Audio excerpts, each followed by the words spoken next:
주일 영상 예배를 하나님께 드리겠습니다.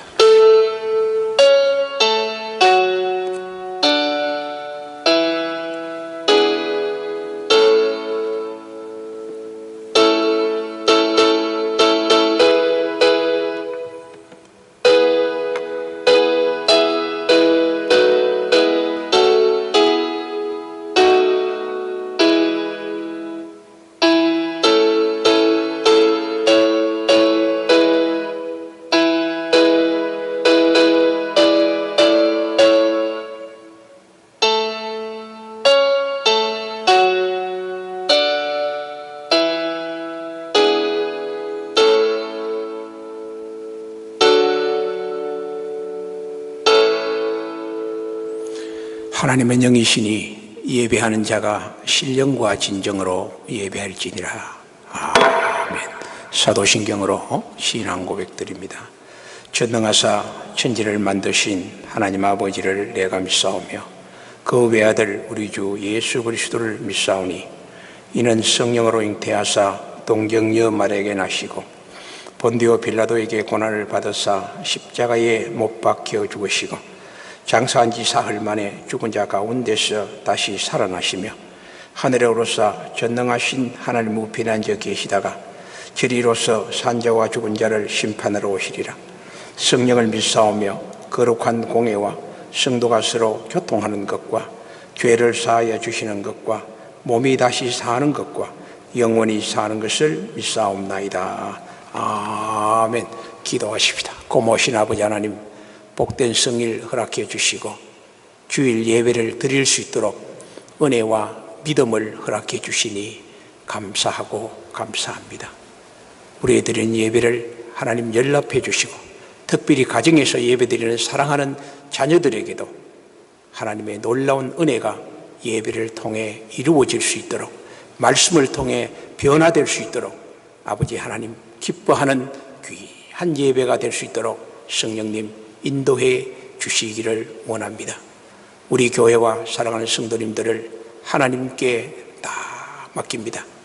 주께서 인도하시고 주께서 보호하시고 주께서 경영하시고 주께서 축복해 주셔서 어려운 시간 동안에 조금도 부족이 없는 하나님의 놀라운 은총 속에 승리하는 귀한 우리 교회 그리고 성도님들 되게 해 주십시오. 이 땅의 코로나 종식을 하나님께 간절히 구합니다. 인간의 무지와 잘못된 것을 용서하여 주시고 하나님께서 이제 이 땅에 하나님께서 참으로 평화와 그리고 주께 영광스러운 예배를 드릴 수 있는 그날이 올 수 있도록 주께서 은총을 베풀어 주십시오. 예배 시용을 주님께 부탁드립니다. 예수님의 이름으로 기도드립니다. 아멘. 오늘 우리에게 주시는 하나님의 말씀은 요한복음이 되겠습니다. 요한복음 10장 22절에서 42절 말씀까지인데요, 제가 24절과 26절 세 절을 봉독해 올립니다. 유대인들이 애워싸고 이르되 당신이 언제까지나 우리 마음을 의혹해 하려 하나이까? 그리스도이면 밝히 말씀하소서 하니 예수께서 대답하시되 내가 너에게 말하였으되 믿지 아니하는도다. 믿지 아니하는도다. 내가 내 아버지의 이름으로 행하는 것들이 나를 증거하는 것이오늘 너희가 내 양이 아니므로 믿지 아니하는도다. 아멘. 한 예화를 제가 읽었습니다. 큰 고목나무가 한 그루 서 있는데 그 고목나무 그 위에는 매들이 와서 둥지를 치고 그 다음에 새끼를 낳고 그렇게 재미있게 지내고 있습니다. 큰 고목나무 아래는 멧돼지들이 삽니다.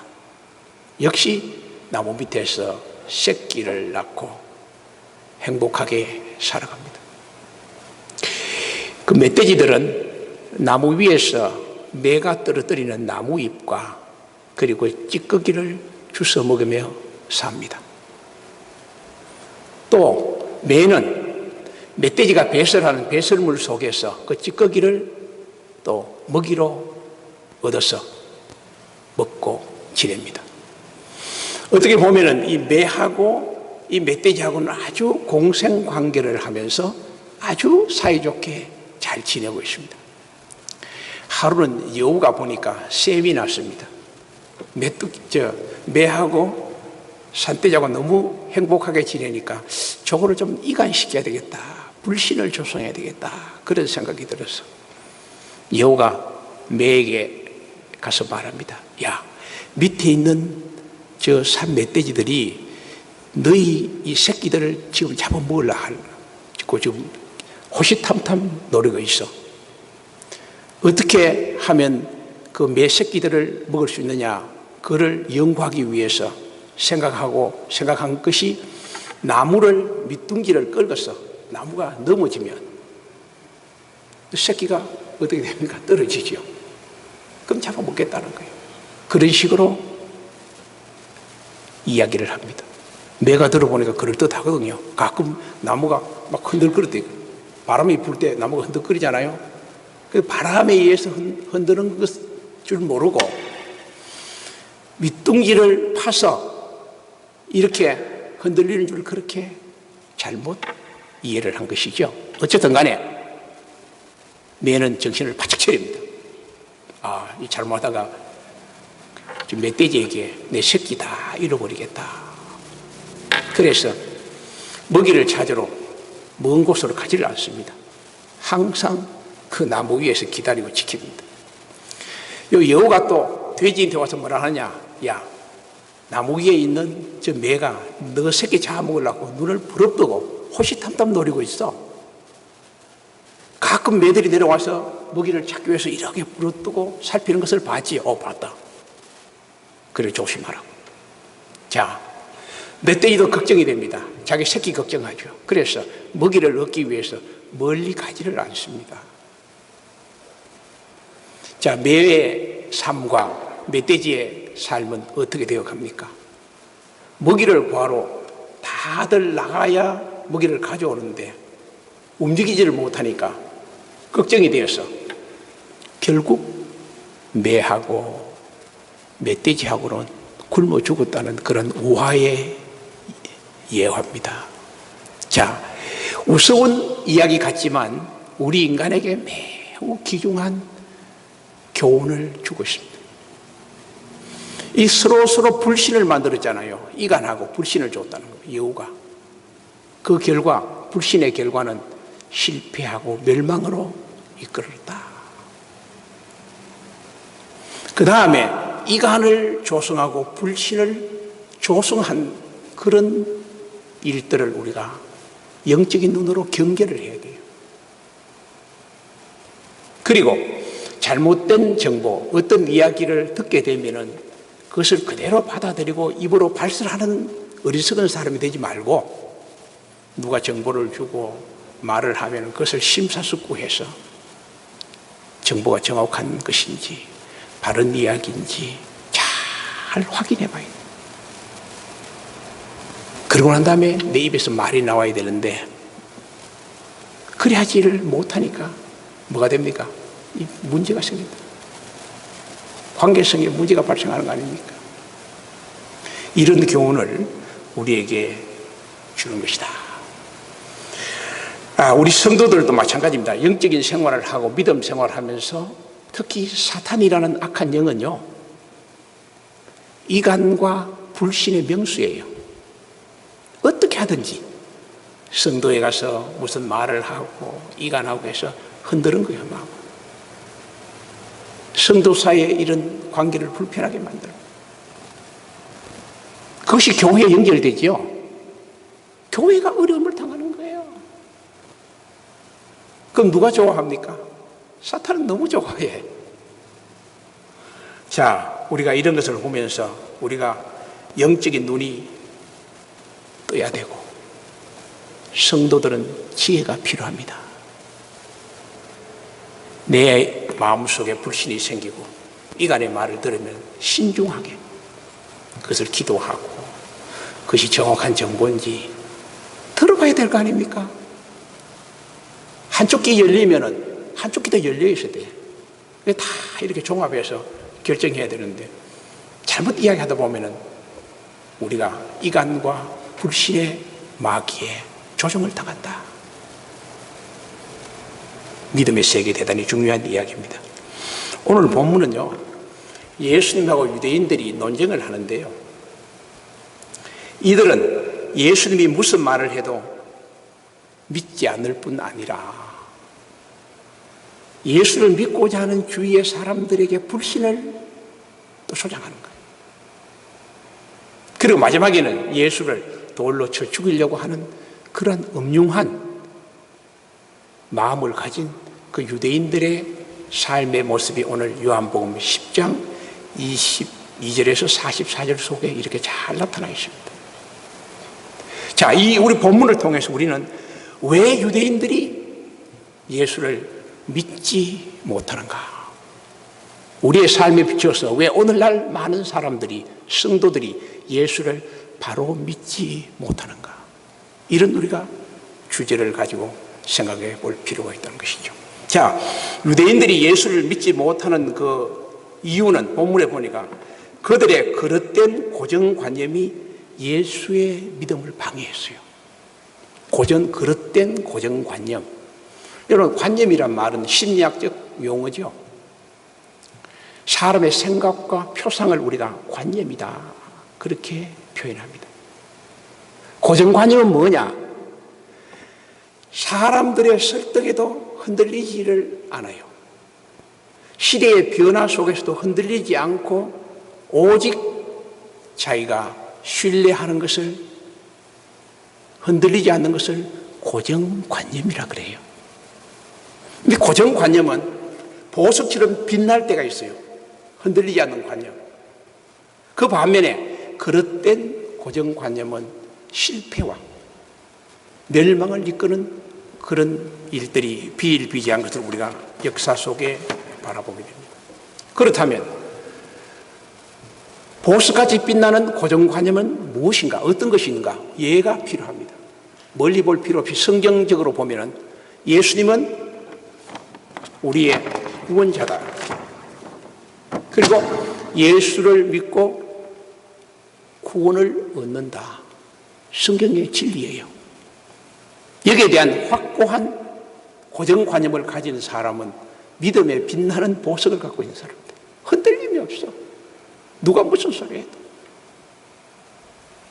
반면에 그릇된 고정관념이라는 것은 인간 자체가 가지는 한계성. 인간은 지식의 한계가 있고 경험의 한계가 있고 전통이 다 맞다는 것도 아니고 상황에 따라 늘 이렇게 가변적으로 변화되고 있어요. 관습도 마찬가지. 이런 것들을 불변하지 않는 것처럼 완전히 고정관념화한 사람들은 그 그릇된 고정관념을 가지고 있는 거예요. 변화되고 또 바뀌어져야 될 것을 가지고 있으니 실패를 경험할 수밖에 없고 또 잘못하면 멸망을 당한다는 것입니다. 가령 예를 들면 중세에 지구는 네모났다 그랬어요. 네모나 있다. 그래서 저 바다 끝에 가면 낭떠러지가 있어서 배가 낭떠러지로 떨어질 것이다. 그것이 중세의 고정관념이었어요.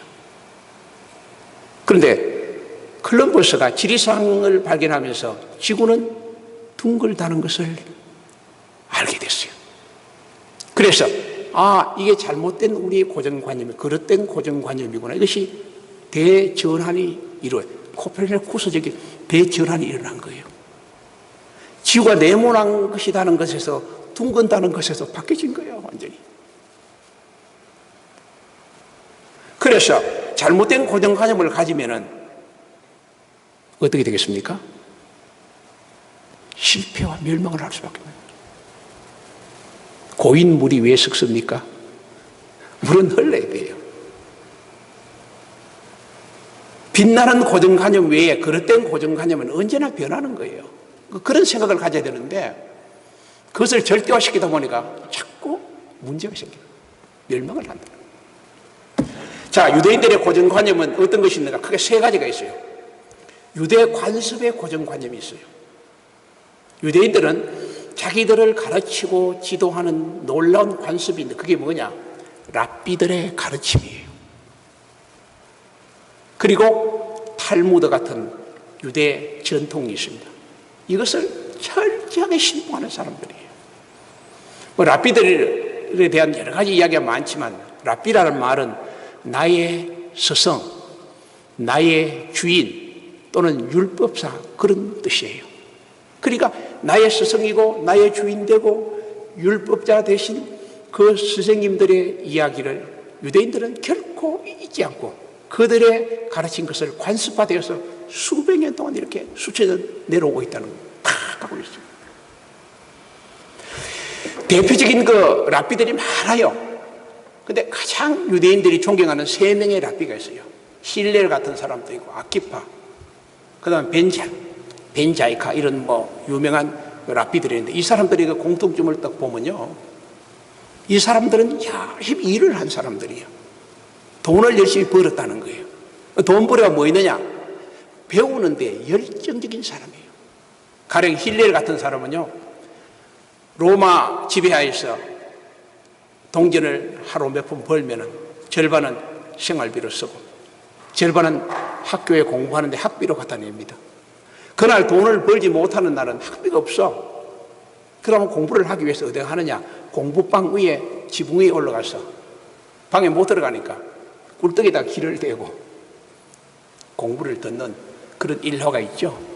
겨울이 되어서 눈이 와서 그 몸에 눈이 덮이고 너무나 피곤해서 거기서 잠을 잤다는 겁니다. 공부하다가. 그 사실을 선생님이 알고 그 다음부터 야, 돈 안 받을 테니 와서 공부해라. 그런 일화도 있고. 응? 그러면 아키파 같은 그런 랍비는요, 그 탈무드를 쓴 사람이죠. 그런 사람은 나이가 많아서 공부했어요. 13년 동안 어린아이들과 함께 열심히 공부해서 이 탈무드를 쓰는 사람이 있고, 벤자이카 이런 사람은요, 그 당시에 로마 파견한 총사령관이 유대에 있었는데 그 사람을 몰래 찾아가서 유대를 다 멸망시키려고 하니까 절대로 멸망시키지 말아야 될 것이 한 가지가 있습니다. 그게 뭐냐? 우리가 공부하는 학교만큼은 절대로 없애지 말아달라고. 이 사령관이 나중에 로마 황제가 되고 그 황제가 된 그 사령관은 그 당시에 벤자이카의 말을 듣고 공부하는 그 회당을 그대로 유지해 주었다는 그런 일화가 있다는 것입니다. 그래서 이 랍비들의 그 대표적인 랍비들을 내가 한 3명이 이야기했는데 이들의 공통점은 열심히 돈을 버는 사람들이었고 그 다음에 공부하는데 열정적이었다는 거예요. 그리고 이 사람들은 큰 일을 위해서 타협의 명수였어요. 그런 일을 했다는 거예요. 근데 이런 걸 종합해 보면은 이 사람들은 다 외부적이고 외형적인 행복과 힘을 추구했다는 겁니다.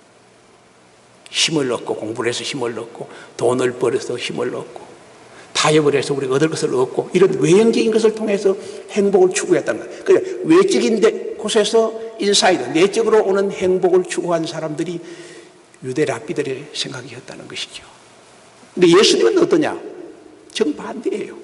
예수님의 생각은 외형적인 행복이 아니라 내적인 행복을 추구하면서 마음속에 신명이 가라나고 행복해지면 외적인 행복으로 흘러나가는 그런 가르침이었다는. 그러니까 이 두 관념이 부딪히는 거예요. 그 유대인들은 예수를 믿지 않지요. 그런 첫 번째 이유가 있고 두 번째는 그릇된 이 메시아 사상이에요. 주전 2, 3세기부터 이제 메시아 사상이 이루어졌는데 메시아 사상이 뭐냐? 그 당시에 이스라엘 백성이 그리스와 로마의 지배를 받고 있었어요. 여기서 해방되고 싶어 했다는 거예요. 이걸 해방시켜줄 힘 있는 폴리티컬, 정치적이고 그리고 파워풀한 군사적인 메시아가 와야 된다. 그런 분이 출현할 것이다. 그분이 오면은 우리는 이 억압에서 자유를 얻고 이방 세계를 지배할 것이다. 그때부터 메시아리즘, 메시아 사상이 굉장히 그들은 기다리는 그런 일들이 벌어져요. 그런 상황 속에 예수님이 오셨죠. 오셔가지고 병자를 고치고 5,000명 먹이고 하니까 굉장하거든. 그 한때는 그 사람들이 예수님을 왕으로 모시려고, 메시아적 관점에서 왕으로 모시려고 하지만 예수님이 나는 너희들이 말하는 정치적 메시아가 아니고 그런 게 아니다. 가난한 자에게 복음이 전해지고 눌린 자를 자유케 하고 속이 눈을 뜨게 하는 이사야 61장 1절의 말씀처럼 나는 그런 사람이야. 그러니까 메시아적 관점이 또 서로가 이렇게 관념이 부딪힙니다. 고정관념이 이렇게 바뀌어지기 시작합니다. 부딪히는 거예요. 그래 예수를 믿을 수 없지 그들은. 세 번째는 그들이 예수를 믿을 수 없는 결정적인 것은 구약 성서 이해를 자기 마음대로 해석하는 거예요. 오늘날도 그런 사람 참 많죠. 성경 해석 자기 마음대로 하는 거예요. 왜 신학을 공부하는지 아세요? 신학은 신앙의 울타리입니다. 신학을 잘 해야 돼요. 정상적인 신학을 배워야 성경의 울타리를 아는데 이거 모르니까 성경 지 마음대로 해석해요. 큰 문제죠. 유대인들이 그렇다는 거야. 이들은 구약 성경을 신봉하면서도 구약 성경에 자기들이 싫어하는 것은 쏙 빼버려요. 대표적인 것이 뭐냐? 이사야 53장. 예수님이 십자가 죽는 그런 내용 아닙니까? 메시아의 그 결정적인 십자가에 죽으시고 피를 흘리고 그런 사건에 대해서는 자기들은 우리는 그런 거 관계없다. 우리는 힘 있는 파워풀한 메시아를 우리가 바라보는 것이지 아브라함과 이삭과 야곱의 우리 족장의 하나님, 파워 있는 그 하나님을 바라보는 것이지 십자가에 죽는 저는 메시아 아니야. 이사야 53장 아예 그들은 그 틀을 보지도 않습니다. 지금도 유대인 서점에 가면요 신약 성경이라든가 예수에 대한 책을 일체 파지 않습니다. 이스라엘 나라에. 자기들 필요한 건 뽑아 쓰는 거예요. 또 하나는 그들이 성전을 통해서 그 당시에 제사장이라든가 서기관, 장로들이 성전을 통해 먹고 살았잖아요. 장사했어요. 하나님의 전을 이용해서 장사하는 사람들이 그 당시에 바글바글 했다는 거야. 지도자들이.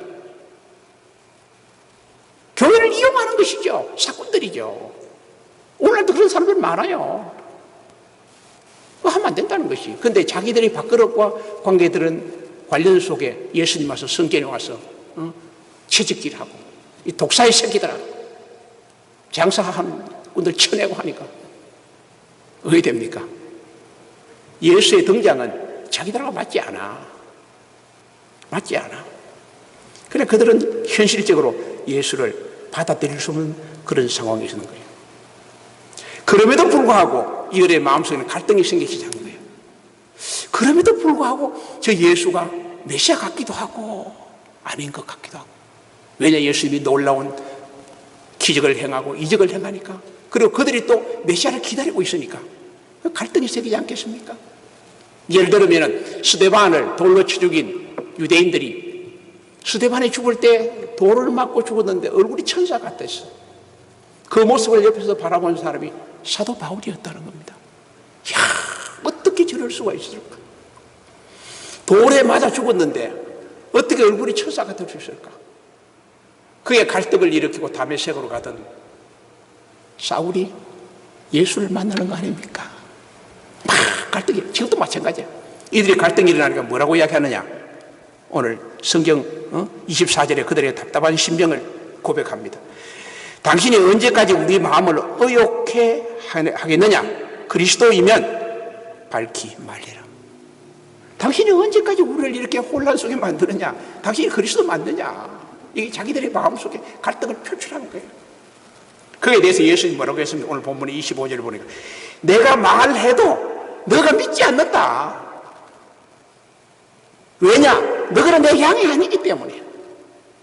그리고 너희 머릿속에 잘못된 그릇된 고정관념, 유대 고정관념이 있고 잘못된 메시아관이 있고 잘못된 구약 성서의 이해를 갖고 있는 한 너희들이 절대로 나를 믿을 수 없다. 단호하게 예수님이 선포하는 거 아닙니까? 그러면서 하는 이야기가 그러나 너희들이 말을 하려고 하니 내가 말하겠다. 나와 아버지는 하나이다. 이야, 놀라움을 선포합니다. 나와 하나님은 하나이다 이거야. 그래 유대인들이 왜 요즘 그런 사람이 있어요. 네. 사람이 어찌 하나님 되느냐? 참남하도다. 참남하다. 잡아 죽게 된다. 그런데 이제 이제 논쟁이 막 벌어지는 내용이 본문에 나타나 있습니다. 자, 성도 여러분, 우리가 예수를 잘 믿었고 바로 알아야 돼요. 그러기 위해서는 유대인들의 관점에서 볼 때 우리의 잘못된 어떤 관습, 전통, 내가 알고 있는 지식, 경험 이런 것들을 가지고 내 마음속에 사상을 갖고 있는 한 예수를 온전히 못 믿어. 껍데기 신앙이야. 교회는 다니지만 예수를 믿지 않는다니까. 어떻게 해야 되겠어요? 그거 내려놓아야 돼. 다 내려놔야 내가 예수의 양이 되는 거예요. 예수를 영접할 수 있다는 거예요. 거기 차고 있는 한 예수를 온전히 믿지를 못하는 거예요. 교인은 될 수 있어도 크리스찬은 될 수 없는 거예요. 여러분, 마지막 시대에 주님은 말세에 믿음 있는 자를 보겠느냐? 참 믿음의 성도를 찾고 있는 거 아닙니까? 로마에 카타콤베 있죠? 초대교회 사람들이. 여러분 다녀오신 분들도 계실 것 같은데 그들의 신앙이 어떻습니까? 박해와 죽음 속에도 공동묘지 밑에 굴을 파고 거기서 예배드리고 신앙을 지켰습니다. 우리나라도요, 개화교인의 시대가 있어서 개화교인. 천주교가 들어오고 기독교 들어오고 난 다음에 한 10,000여 명이 순교를 당했죠. 대원군 시대지 물론. 병인양요. 끝까지 믿음을 지키기 위해서 하나님이 교회에 머물렀습니다. 사람들. 그런 사람이 있는 반면에 개화교인이라는 것은 뭐냐? 서양 문물에 들어오니까 지식도 배우고 또 여러 가지 관계를 하기 위해서 교제하기 위해서 교회에 사람들이 많이 나왔어요. 그 당시에. 근데 병인양요라든가 환란이 일어나니까 다 빠져나가 버렸어요. 끝까지 남아있는 사람들 크게 많지를 않았다는 거예요. 그 중에 10,000명이 순교를 했다는 거 아닙니까? 이 개화교인이 되면 안 돼. 왜 그럴까? 예수님의 양이 아니라는 거예요. 유대인들을 향해서 너희들은 내 양이 아니다. 내 양이 아니다. 성도 여러분, 잘 믿어야 합니다. 교회를 위해서 믿는 게 아니고 목사를 위해서 믿는 게 아니고 내 자신의 생명을 위해서 예수를 믿는 거예요. 정신을 똑바로 차려야 하는 거예요. 누가 아십니까? 하나님이 아십니다. 우리는 유대인처럼 관습이나 그릇된 관습이나 그릇된 성경 이해나 잘못된 메시아관 세상적인 사상 속에 빠져서 왔다 갔다 하지 말고 정말 예수 잘 믿는 주님이 그래 너는 내 양이야 그런 칭찬받는 저와 여러분 되기를 주의 이름으로 축복합니다. 두 번째, 유대인들이 왜 예수를 바로 믿지 못했는가? 조금 전에 말했죠. 너희들은 내 양이 아니기 때문에. 본문에 보니까 주님이 분명히 말씀했죠. 너희가 내 양이 아니라는 것은 내 말을 듣지 아니하고 나를 따르지 않는 거 아닙니까? 그래 양이 될 수가 없는 거예요. 복된 양이 될 수가 없는 거예요. 목자의 말을 듣지 않고 따르지 않고. 자, 유대인들 앞에서 예수님이 너희들은 내 양이 아니다 선포했어요. 그럼 우리가 하늘나라에 갔을 때 성경이 이랬어요. 나는 너를 알지 못하노라. 예수님 무슨 소리 합니까? 나는 어느 교회 장로고 나는 목사고 어느 집사고 권사고 성도인데요. 그렇게 항변할 수 있습니다. 그러나 주님은 분명히 말하죠. 나는 너를 모른다. 이 말은 내 양이 아니다. 그런 말씀이에요. 예수님이 10처녀 비유를 했습니다. 10명의 처녀가 있어요. 다시 말해 10처녀는 오늘날의 성도가 되겠죠. 크리스찬들이 되겠죠. 교회 다니는 사람이 10처녀가 있어. 5명은 슬기롭다 그랬어요. 그 사람은 등과 기름을 늘 준비했다 그랬어요. 등이 뭡니까? 하나님 말씀이고 기름은 성령님이고, 기름과 등을 준비한 사람은 어떤 환난과 역경 속에서도 신앙을 지킵니다. 믿음을 지키는 사람들이에요. 슬기롭다 그랬어요. 5처녀는 어떻습니까? 등과 기름을 준비 안 했다는 거예요. 교인은 교인인데 등과 기름이 없어.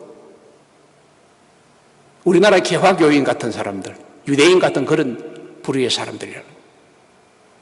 환난되면 다 빠져나가죠. 자, 잔치가 열려서 천국 잔치. 그 말은 천국에 들어가는 순간이에요. 슬기로운 5처녀가 오니까 문을 확 열고, 야, 들어와. 믿음의 보증서를 보고 다 들어오게 하겠죠.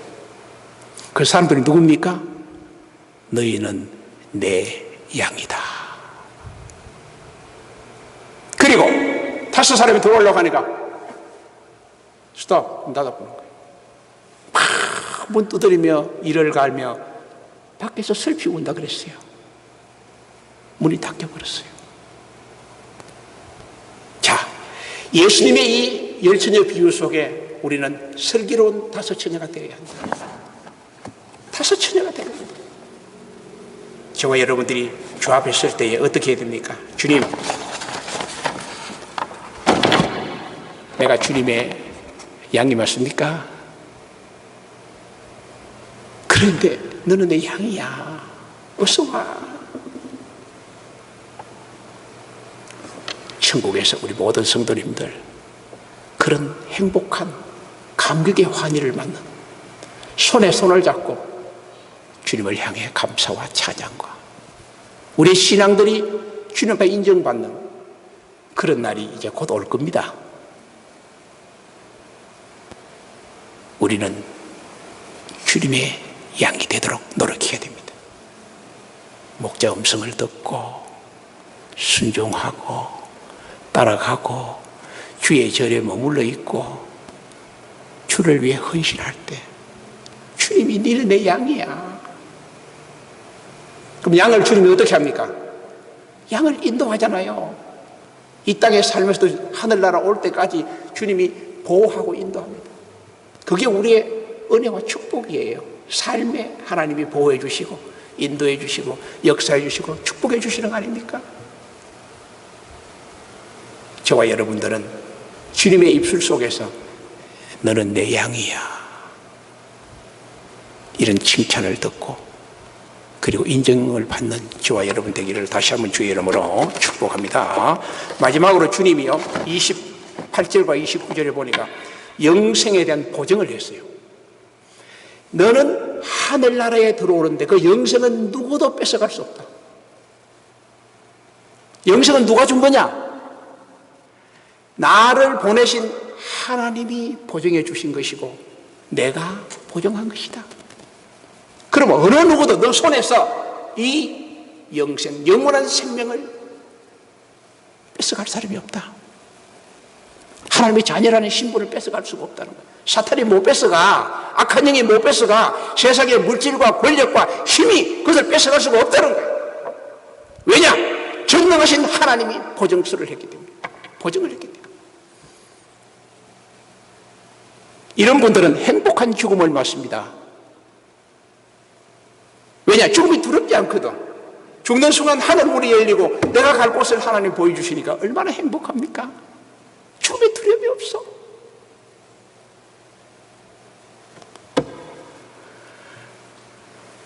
나는 우리 교회가 지금 4개월 한 반 정도 돼요. 코로나 사태. 그런데도 저와 연결이 되고 연락이 되는 사람들은 현재까지 한 번도 코로나 걸린 사람이 없어. 우리 교인들 늘 하나님께 감사하고 있습니다. 그리고 더 감사한 것은 여러분들이 코로나 걸려가 싶어가지고 걱정하는데도 영상예배 4개월 반 동안 하루도 빠짐없이 나와가지고 예배 잘 들어주시고 교회를 위해 봉사해 주시고 또 최선을 다해 예물도 드리고 이런 거 내가 가만 보고를 받으면서 야, 참 귀한 분들이다. 감사하다. 우리 교회 든든하게 잘 세워가고 있습니다. 앞으로도 그렇게 할 줄 믿습니다. 하나님 우리 교회 성도들을 다 지키고 또 여러분들을 다 지켜주십니다. 아, 내가 쓰임받구나. 이런 감격 속에 여러분 살아드리기를 주의 이름으로 축복하면서 우리 모두 주님 오실 그날을 소망하면서 오늘의 삶 속에서 나는 주님의 자녀야. 주님이 내 양이라고 선언해 주셨어. 그런 확신 속에 우리 주님과 동행하고 승리하는 하루하루의 삶이 되기를 주의 이름으로 축복합니다. 기도합시다. 하나님 감사합니다. 오늘 또 요한복음을 한 절 한 절 강해할 수 있도록 도와주시니 감사합니다. 우리가 주님의 양이 될 수 있도록 주의 말씀을 잘 이해하고 귀한 믿음을 가져서 하나님이 기뻐하는 삶을 살아드릴 수 있도록 복을 내려 주시옵소서. 주님 앞에 나올 때에 귀한 예물들 준비해서 정성스럽게 최선을 다해서 헌금교회에 봉헌한 그 정성, 그 믿음 주님 만배로 축복하였시고 건강과 믿음과 은혜로 충만케 해주시기를 간절히 바라옵고 원합니다. 가정에서 예물을 보낸 손길들 주님이 아시지요. 가정에 예배드리며 정성을 다해 보낸 예물들 두 손 들어 축복해 주시옵소서. 주 예수 그리스도의 크신 은혜와 우리 아버지 하나님의 극진하신 사랑하심과 성령의 감동감화 위로 교통 역사 충만하심 주님을 바로 믿어서 너는 내 양이라는 주님의 선포 속에 감격과 은혜 속에 신앙생활 하기로 다짐하고 고백하는 귀한 심령들 머리 위에 하나님의 크신 축복이 영원토록 함께 하시기를 간절히 축원하옵나이다. 아멘.